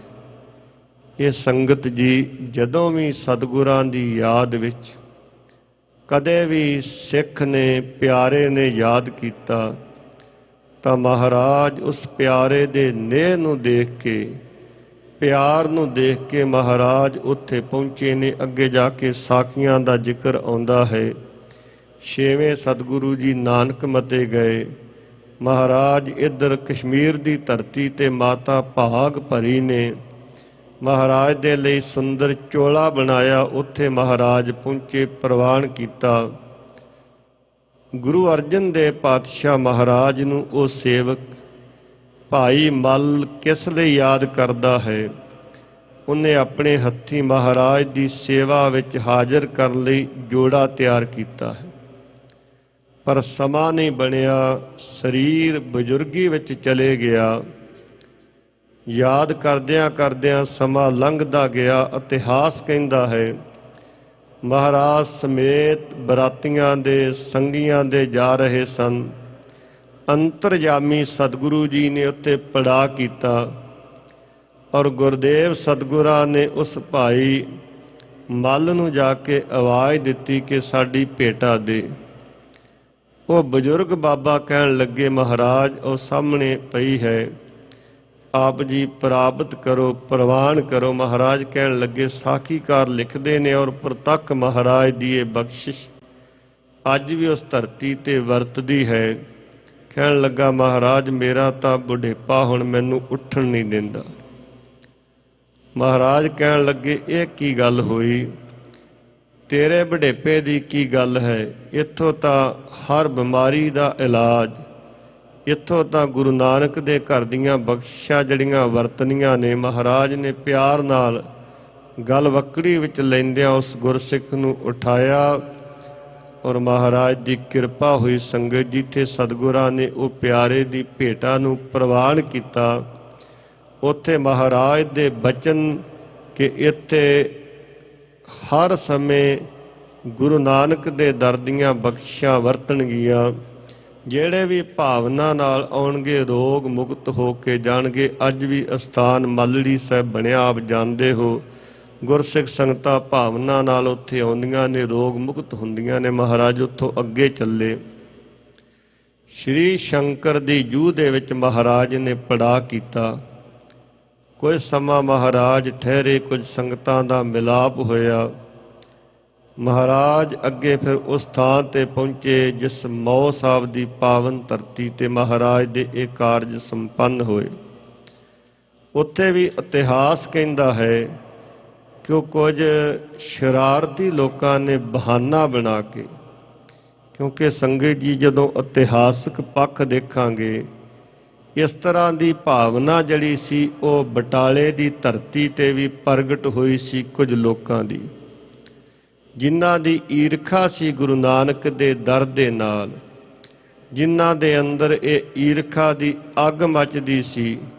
ਔਰ ਉਹਨਾਂ ਲੋਕਾਂ ਨੇ ਬਹਾਨੇ ਦੇ ਨਾਲ ਮਹਾਰਾਜ ਨੂੰ ਉਸ ਕੰਧ ਦੇ ਨੇੜੇ ਬਿਠਾ ਕੇ ਕੰਧ ਨੂੰ ਉੱਪਰ ਡੇਗਣਾ ਚਾਹਿਆ, ਤਾਂ ਕਿ ਕਿਉਂਕਿ ਮਹਾਰਾਜ ਨੇ ਜਦੋਂ ਗੁਰੂ ਨਾਨਕ ਸਾਹਿਬ ਪਾਤਸ਼ਾਹ ਮਹਾਰਾਜ ਬਟਾਲੇ ਵਿਆਹੁਣ ਲਈ ਗਏ ਮਾਤਾ ਸੁਲੱਖਣੀ ਜੀ ਨੂੰ, ਤਾਂ ਮਹਾਰਾਜ ਕਹਿਣ ਲੱਗੇ ਅਸੀਂ ਕਿਸੇ ਅਗਨੀ ਦੇ ਦੁਆਲੇ ਫੇਰੇ ਲੈਣੇ ਪ੍ਰਵਾਨ ਨਹੀਂ ਕਰਦੇ। ਮਹਾਰਾਜ ਦਾ ਉੱਥੇ ਕਾਰਜ ਮੂਲ ਮੰਤਰ ਵਾਹਿਗੁਰੂ ਗੁਰਮੰਤਰ ਨਾਲ ਸੰਪੰਨ ਹੋਇਆ ਸੀ। ਉੱਥੇ ਵੀ ਇਸ ਤਰ੍ਹਾਂ ਦੀ ਸ਼ਰਾਰਤ ਕੀਤੀ ਗਈ, ਪਰ ਮਹਾਰਾਜ ਕਹਿਣ ਲੱਗੇ ਨਹੀਂ, ਇਹ ਕੰਧ ਤਾਂ ਸਦਾ ਹਰ ਯੁੱਗ ਵਿੱਚ ਰਹੇਗੀ। ਅੱਜ ਉਹ ਮਹਾਰਾਜ ਦੀ ਬਖਸ਼ਿਸ਼ ਵਰਤ ਰਹੀ ਹੈ। ਇੱਥੇ ਮਹਾਰਾਜ ਦੇ ਸਾਹਮਣੇ ਸਵਾਲ ਰੱਖਿਆ, ਕਿਉਂਕਿ ਸੰਗਤ ਜੀ ਉਸ ਸਮੇਂ ਜੋਗੀਆਂ ਦਾ ਅਜੇ ਬਹੁਤ ਸਾਰਾ ਪ੍ਰਭਾਵ ਸੀ। ਇਸ ਦੀ ਮਿਸਾਲ ਮਾਝੇ ਦੀ ਧਰਤੀ ਤੇ ਸਰਹਾਲੀ ਨਗਰ ਹੈ, ਜੋ ਦਾਸ ਦਾ ਆਪਣਾ ਨਗਰ ਹੈ, ਉਸ ਇਲਾਕੇ ਵਿੱਚੋਂ ਮਿਲਦੀ ਹੈ। ਮਹਾਰਾਜ ਉਸ ਇਲਾਕੇ ਵਿੱਚ ਗਏ ਨੇ। ਸਤਿਗੁਰੂ ਅਰਜਨ ਦੇਵ ਜੀ ਸਰਹਾਲੀ ਨਗਰ ਵਿੱਚ ਜਾ ਕੇ ਪੜਾਅ ਕੀਤਾ। ਮਹਾਰਾਜ ਦੀ ਭਾਵਨਾ ਇਹ ਸੀ, ਇਤਿਹਾਸ ਕਹਿੰਦਾ ਕਿ ਜਿਹੜੀ ਤਰਨਤਾਰਨ ਸਾਹਿਬ ਮਹਾਰਾਜ ਨੇ ਬਾਅਦ ਵਿੱਚ ਵਸਾਇਆ, ਉਹ ਮਹਾਰਾਜ ਸਰਹਾਲੀ ਨਗਰ ਉਸ ਤੇ ਕੇਂਦਰ ਸਥਾਪਿਤ ਕਰਨਾ ਚਾਹੁੰਦੇ ਸਨ ਧਰਮ ਦਾ। ਪਰ ਉੱਥੇ ਜੋਗੀਆਂ ਦਾ ਅੱਜ ਵੀ ਬਹੁਤ ਵੱਡਾ ਅਸਥਾਨ ਬਣਿਆ ਹੋਇਆ ਹੈ। ਬੜਾ ਉਹਨਾਂ ਦਾ ਪ੍ਰਭਾਵ ਸੀ ਇਲਾਕੇ ਵਿੱਚ। ਉਹਨਾਂ ਨੇ ਹੇਠਾਂ ਉੱਤਾ ਕਰਕੇ ਪਿੰਡ ਦਿਆਂ ਲੋਕਾਂ ਨੂੰ ਗੁੰਮਰਾਹ ਕਰਕੇ ਮਹਾਰਾਜ ਨੂੰ ਕਹਿ ਦਿੱਤਾ, ਮਹਾਰਾਜ ਇੱਥੇ ਤੁਸੀਂ ਪੜਾਅ ਨਾ ਲਾਓ, ਅੱਗੇ ਕਿਤੇ ਚਲੇ ਜਾਓ। ਸਾਖੀ ਲੰਮੀ ਹੈ। ਮਹਾਰਾਜ ਉੱਥੋਂ ਉੱਠੇ। ਚੋਲਾ ਨਗਰ ਜਿਹੜਾ ਭੈਣੀ ਨਾਮ ਦੇ ਨਾਲ ਪ੍ਰਸਿੱਧ ਸੀ, ਮਹਾਰਾਜ ਉੱਥੇ ਗਏ, ਜਿੱਥੇ ਗੁਰੂ ਕੇ ਪਿਆਰ ਵਿੱਚ ਭਿੱਜੀਆਂ ਮਾਤਾਵਾਂ ਨੇ ਮਹਾਰਾਜ ਦੀ ਸੇਵਾ ਕੀਤੀ। ਔਰ ਐਸਾ ਭੋਜਨ ਮਹਾਰਾਜ ਨੂੰ ਭੇਟ ਕੀਤਾ। ਮਹਾਰਾਜ ਕਹਿਣ ਲੱਗੇ ਤਾਂ ਚੋਲਾ ਹੈ, ਬੜਾ ਰਸਦਾਇਕ ਹੈ। ਉਸ ਨਗਰ ਦਾ ਨਾਮ ਮਹਾਰਾਜ ਨੇ ਚੋਲਾ ਸਾਹਿਬ ਰੱਖਿਆ। ਸਰਹਾਲੀ ਨਗਰ ਅੱਜ ਮਹਾਰਾਜ ਦੀ ਕਿਰਪਾ ਹੈ। ਇਤਿਹਾਸਕ ਸਤਿਗੁਰਾਂ ਦੇ ਅਸਥਾਨ ਨੇ। 6ਵੇਂ ਸਤਿਗੁਰੂ ਆਏ ਭਾਈ ਬਿਧੀ ਚੰਦ ਦੇ ਨਾਨਕੇ ਉਸ ਨਗਰ ਵਿੱਚ ਨੇ। ਸੋ ਈਰਖਾ ਜਿਹੜੀ ਸੀ ਗੁਰੂ ਘਰ ਨਾਲ ਇਹ ਲੋਕ ਕਰ ਰਹੇ ਸਨ। ਇੱਥੇ ਮੌ ਦੇ ਅੰਦਰ ਵੀ ਕੁਝ ਈਰਖਾਲੂ ਲੋਕਾਂ ਨੇ ਸ਼ਰਤ ਬਹਾਨੇ ਨਾਲ ਕਿ ਸਾਡਾ ਇੱਕ ਰਿਵਾਜ ਹੈ ਕਿ ਜਿਹੜਾ ਵੀ ਇਸ ਨਗਰ ਦੇ ਵਿੱਚ ਵਿਆਹੁਣ ਲਈ ਆਉਂਦਾ ਹੈ, ਉਹਨੂੰ ਪਹਿਲਾਂ ਨੇਜਾ ਜਿਹੜਾ ਹੈ, ਨੇਜਾ ਆਪ ਜੀ ਸਮਝਦੇ ਹੋ ਘੋੜ ਦੌੜ, ਜਦੋਂ ਨੇਜੇਬਾਜੀ ਜਿਸ ਨੂੰ ਨਿਹੰਗ ਸਿੰਘ ਆਖਦੇ ਨੇ, ਮਹੱਲਾ ਕੱਢਿਆ ਜਾਂਦਾ ਹੈ। ਔਰ ਘੋੜ ਸਵਾਰ ਹੱਥ ਵਿੱਚ ਨੇਜਾ ਲੈ ਕੇ ਗਿੱਡਿਆ ਹੋਇਆ ਕਿੱਲਾ ਜਿਹੜਾ ਹੈ ਉਸ ਨੂੰ ਪੁੱਟਦਾ ਹੈ। ਔਰ ਉਹਨਾਂ ਨੇ ਸ਼ਰਾਰਤ ਇੰਨੀ ਕੀਤੀ ਕਿ ਇੱਕ ਦਰਖਤ ਦੀਆਂ ਡਾਹਣੀਆਂ ਵੱਢ ਦਿੱਤੀਆਂ, ਛਾਂਗ ਦਿੱਤੀਆਂ, ਤੇ ਕਹਿਣ ਲੱਗੇ ਇਹ ਅਸੀਂ ਕਿੱਲਾ ਆਪ ਗੱਡਿਆ ਹੈ, ਇਸ ਨੂੰ ਪੱਟੋ, ਫਿਰ ਤੁਹਾਡੇ ਅਗਲੇ ਕਾਰਜ ਸੰਪੰਨ ਹੋਣਗੇ। ਮਹਾਰਾਜ ਨੇ ਗੁਰੂ ਨਾਨਕ ਦਾ ਉਹ ਪ੍ਰਤੱਖ ਸਰੂਪ ਸਤਿਗੁਰੂ ਜਾਣ ਗਏ, ਅੰਤਰਜਾਮੀ ਸਨ। ਔਰ ਮਹਾਰਾਜ ਘੋੜ ਸਵਾਰੀ ਵਿੱਚ, ਸ਼ਸਤਰ ਵਿਦਿਆ ਵਿੱਚ ਵੀ ਮਹਾਨ ਯੋਧੇ ਸਨ। ਔਰ ਗੁਰੂ ਅਰਜਨ ਦੇਵ ਮਹਾਰਾਜ ਜਿਸ ਘੋੜੇ ਤੇ ਸਵਾਰ ਹੋ ਕੇ ਟੁੱਕੇ ਸਨ, ਮਹਾਰਾਜ ਨੇ ਉਹਨਾਂ ਦੀ ਹਰਕਤ ਨੂੰ ਜਾਣਦਿਆਂ ਹੋਇਆਂ ਵੀ ਉਸ ਦਰਖਤ ਨੂੰ ਨੇਜੇ ਦੇ ਨਾਲ ਪੁੱਟ ਦਿੱਤਾ, ਪਰ ਮਹਾਰਾਜ ਦਾ ਘੋੜਾ ਜਿਹੜਾ ਉੱਥੇ ਚਲਾਣਾ ਕਰ ਗਿਆ। ਮਹਾਰਾਜ ਕਹਿਣ ਲੱਗੇ ਪਰਮੇਸ਼ਰ ਦਾ ਭਾਣਾ ਹੈ, ਪ੍ਰਭੂ ਦੀ ਇਹ ਮਾਲਕ ਦੀ ਰਜਾ ਹੈ। ਸੋ ਸੰਗਤ ਜੀ, ਉੱਥੇ ਮਹਾਰਾਜ ਦੇ ਕਾਰਜ ਉਸ ਮਹਾਨ ਆਤਮਾ, ਮਹਾਨ ਸ਼ਖਸੀਅਤ ਮਾਤਾ ਗੰਗਾ ਜੀ ਨੇ ਨਾਲ ਸੰਪੰਨ ਹੋਏ। ਵਾਪਸੀ ਤੇ ਇਤਿਹਾਸਕਾਰ ਕਹਿੰਦੇ ਨੇ, ਜਿਨ੍ਹਾਂ ਨਗਰਾਂ ਦੇ ਤੁਸੀਂ ਸਾਰੇ ਜੁੜ ਮਿਲ ਬੈਠੇ ਹੋ, ਮਹਾਰਾਜ ਬਿਲਗੇ ਨਗਰ ਵਿੱਚ ਵੀ ਆਏ ਨੇ, ਔਰ ਉੱਥੇ ਵੀ ਮਹਾਰਾਜ ਨੇ ਵੱਡੀਆਂ ਬਖਸ਼ਿਸ਼ਾਂ ਵੰਡੀਆਂ ਨੇ, ਔਰ ਸ੍ਰੀ ਨਗਰ ਵਿੱਚ ਮਹਾਰਾਜ ਨੇ ਚਰਨ ਪਾਏ। ਗੁਰੂ ਕੇ ਦਰ ਦੀਆਂ ਫਿਰ ਮਾਤਾਵਾਂ ਨੇ ਮਹਾਰਾਜ ਦੀ ਦੁੱਧ ਦੇ ਦੁਆਰਾ ਸੇਵਾ ਕੀਤੀ। ਇਹ ਭਾਵਨਾ, ਇਹ ਪਿਆਰ ਤੇ ਸ਼ਰਧਾ ਜਿਹੜੀ ਹੈ ਮਹਾਰਾਜ ਦੇ ਦਰ ਤੋਂ ਪ੍ਰਾਪਤ ਕੀਤੀ। ਇੱਕ ਦੋ ਬੇਨਤੀਆਂ ਨੇ, ਸਮਾਂ ਹੋ ਚੁੱਕਾ ਹੈ। ਵਿਆਹ ਪੁਰਬ ਤੇ ਜੁੜੇ ਹਾਂ। ਅੱਜ ਅਸੀਂ ਵੀ ਆਪਣੇ ਬੱਚਿਆਂ ਦੇ ਵਿਆਹ ਕਰਦੇ, ਸਾਡੇ ਆਪਣੇ ਵੀ ਹੋਏ ਨੇ। ਠੀਕ ਹੈ, ਸਾਡੇ ਕੋਲ ਧਨ ਬਹੁਤਾ ਆ ਗਿਆ ਇੱਥੇ, ਆਪਾਂ ਪੰਜਾਬ ਦੇ ਪਿੰਡਾਂ ਦੇ ਜੰਮ ਪਲ ਹਾਂ, ਉੱਥੇ ਰਹਿ ਕੇ ਆਪਣੇ ਕਾਰਜ ਹੋਏ ਨੇ। ਅੱਜ ਜਦੋਂ ਅਸੀਂ ਬੱਚਿਆਂ ਦੇ ਕਾਰਜ ਕਰਦੇ ਹਾਂ, ਗੱਲ ਕੇਵਲ ਸਿੱਖ ਗੁਰਦੁਆਰਾ ਸਨਹੋਜੇ ਦੀ ਨਹੀਂ, ਦੁਨੀਆ ਦੇ ਬਹੁਤ ਸਾਰੇ ਕੋਨਿਆਂ ਦੇ ਵਿੱਚ ਇਹ ਕੁਝ ਹੋ ਰਿਹਾ ਹੈ।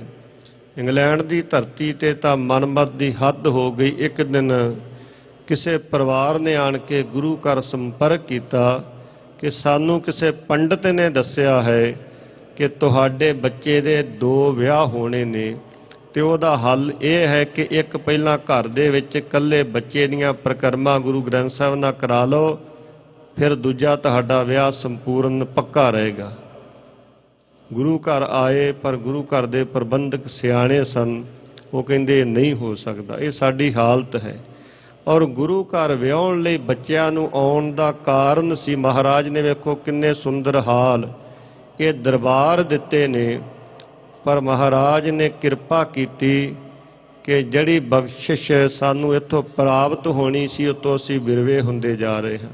ਜੇ ਅਸੀਂ ਢੋਲ ਵਜਾਉਣੇ ਨੇ, ਬੈਂਡ ਵਜਾਉਣੇ ਨੇ, ਗਾੜੀ ਨਾਚ ਕਰਨੇ ਨੇ ਆਪਣੀਆਂ ਬੱਚੀਆਂ ਨੇ, ਫਿਰ ਤਾਂ ਬਹੁਤ ਸਾਰੇ ਹਾਲ ਬਾਹਰ ਬਣੇ ਹੋਏ ਨੇ।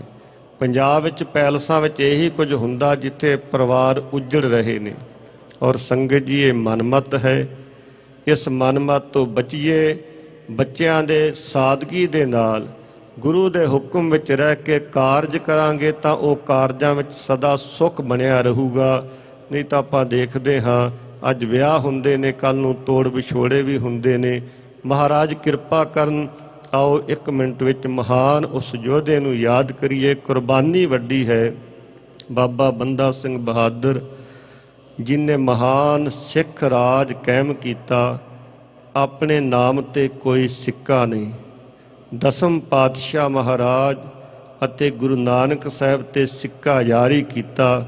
ਜਿਹੜੇ ਮਹਾਰਾਜ ਨੇ ਜਫਰਨਾਮੇ ਵਿੱਚ ਬਚਨ ਕਹੇ ਸਨ, ਚਿਹਾ ਸ਼ੁੱਧ ਕੇ ਚੂੰ ਬਚਕਾ, ਕੁਸਤੈ ਚਾਰ ਕੇ ਬਾਕੀ ਬਿਮਾ ਦਸਤ ਪੇਚੀਦਾ ਮਾਰ ਔਰੰਗਿਆ। ਕੀ ਹੋਇਆ ਜੇ ਮੇਰੇ 4 ਚੰਗਿਆੜੇ ਬੁਝ ਗਏ ਨੇ, ਅਜੇ ਖਾਲਸਾ ਰੂਪੀ ਕੁੰਡਲੀਆ ਸੱਪ ਜਿਉਂਦਾ ਹੈ, ਤੇਰੇ ਤੋਂ ਹਿਸਾਬ ਲਏਗਾ। ਬੰਦਾ ਸਿੰਘ ਬਹਾਦਰ ਨੇ ਇੱਕ ਜ਼ੁਲਮ ਦਾ ਹਿਸਾਬ ਲਿਆ।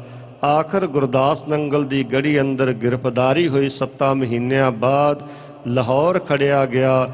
ਬਹੁਤ ਸਾਰੇ ਸਿੱਖਾਂ ਨੂੰ ਸ਼ਹੀਦ ਕਰਕੇ ਨੇਜਿਆਂ ਵਿੱਚ ਦੁਸ਼ਮਣ ਨੇ ਸਿਰ ਟੰਗੇ। ਇੱਥੋਂ ਤੱਕ ਇੱਕ ਬਿੱਲੀ ਮੋਈ ਨੂੰ ਟੰਗ ਕੇ ਦਿਖਾਉਣ ਦਾ ਯਤਨ ਕੀਤਾ ਕਿ ਸਾਰੇ ਸਿੱਖ ਖਤਮ ਕਰ ਦਿੱਤੇ ਨੇ। ਦਿੱਲੀ ਲਿਆਂਦਾ ਗਿਆ। ਬੱਚਾ 4 ਸਾਲ ਦਾ ਕੰਵਰ ਅਜੇ ਸਿੰਘ ਕਹਿਣ ਲੱਗੇ, ਇਸ ਦਾ ਦਿਲ ਕੱਢ, ਇਸ ਨੂੰ ਚੀਰ। ਬੰਦਾ ਸਿੰਘ ਬਹਾਦਰ ਕਹਿਣ ਲੱਗਾ, ਜੇ ਤੁਹਾਡਾ ਬੱਚਾ ਹੁੰਦਾ ਮੈਂ ਤਾਂ ਵੀ ਜ਼ੁਲਮ ਨਹੀਂ ਸੀ ਕਰਦਾ। ਔਰ ਮਹਾਰਾਜ ਦੇ ਉਸ ਮਹਾਨ ਸਿੱਦਕੀ ਸਿੱਖ ਦਾ ਸਿੱਦਕ, ਉਸ ਨੂੰ ਖੰਜਰ ਫੜਾਓ ਕੇ ਜਦੋਂ ਕਿਹਾ ਬਚਨ ਸੁਣੇ ਤਾਂ ਆਪ ਉਸ ਬੱਚੇ ਦਾ ਦੁਸ਼ਮਣ ਨੇ ਦਿਲ ਕੱਢ ਕੇ ਉਸ ਯੋਧੇ ਦੇ ਮੂੰਹ ਵਿੱਚ ਪਾਇਆ, ਪਰ ਸਿੱਦਕ ਨੂੰ ਡਲਾ ਨਹੀਂ ਸਕੇ। ਆਖਰ ਬਹੁਤ ਸਾਰੇ ਤਸੀਹਿਆਂ ਤੋਂ ਬਾਅਦ ਉਸ ਯੋਧੇ ਨੂੰ ਸ਼ਹੀਦ ਕਰ ਦਿੱਤਾ ਗਿਆ। ਉਸ ਤੋਂ ਪਹਿਲਾਂ ਲਗਾਤਾਰ ਕਈ ਦਿਨ ਰੋਜ਼ਾਨਾ 100 ਸਿੱਖਾਂ ਨੂੰ ਦਿੱਲੀ ਅੰਦਰ ਸ਼ਹੀਦ ਕੀਤਾ ਗਿਆ। ਇਹ ਕੁਰਬਾਨੀ ਭਰਿਆ ਇਤਿਹਾਸ ਔਰ ਉਸ ਯੋਧੇ ਦੀ ਸ਼ਹਾਦਤ ਦਾ ਖੂਨ ਸੀ ਉਸ ਰਾਜ ਦੀਆਂ ਨੀਹਾਂ ਦੇ ਵਿੱਚ, ਜਿਨ੍ਹਾਂ ਨੀਹਾਂ ਦੇ ਉੱਤੇ ਸ਼ੇਰੇ ਪੰਜਾਬ ਮਹਾਰਾਜਾ ਰਣਜੀਤ ਸਿੰਘ ਨੇ ਰਾਜ ਕਾਇਮ ਕੀਤਾ। ਅੱਜ ਵੀ ਉਸੇ ਆਸ ਦੇ ਨਾਲ ਰੋਜ਼ਾਨਾ ਅਸੀਂ ਇਹ ਦੋਹਰਾ ਪੜ੍ਹਦੇ ਹਾਂ, ਰਾਜ ਕਰੇਗਾ ਖਾਲਸਾ ਆਕੀ ਰਹਿ ਨ ਕੋਏ। 239 ਸਾਲਾਂ ਬਾਅਦ ਜੇ ਕੌਮ ਰਾਜ ਕਾਇਮ ਕਰ ਸਕਦੀ ਹੈ, ਅੱਜ ਤਾਂ 550 ਸਾਲ ਹੋ ਗਏ ਨੇ, ਸਮਾਂ ਆਏਗਾ ਆਪਣਾ ਰਾਜ ਕਾਇਮ ਹੋਏਗਾ। ਆਪਾਂ ਯਤਨ ਕਰੀਏ ਐਸੇ ਪੁਰਬਾਂ ਨੂੰ ਸਦਾ ਸਮਰਪਿਤ ਹੋ ਕੇ ਭਾਵਨਾ ਨਾਲ ਮਨਾਇਆ ਕਰੀਏ, ਤਾਂ ਸਤਿਗੁਰੂ ਦੀਆਂ ਬਖਸ਼ਾਂ ਪ੍ਰਾਪਤ ਹੋਣਗੀਆਂ। ਬਹੁਤ ਬਹੁਤ ਧੰਨਵਾਦ। जिनके तुम दिन मनाते हो उनका इरशाद भी समझो, जिनके तुम दिन मनाते हो उनकी बात भी समझो। वाहिगुरु जी का खालसा, वाहिगुरु जी की फतेह।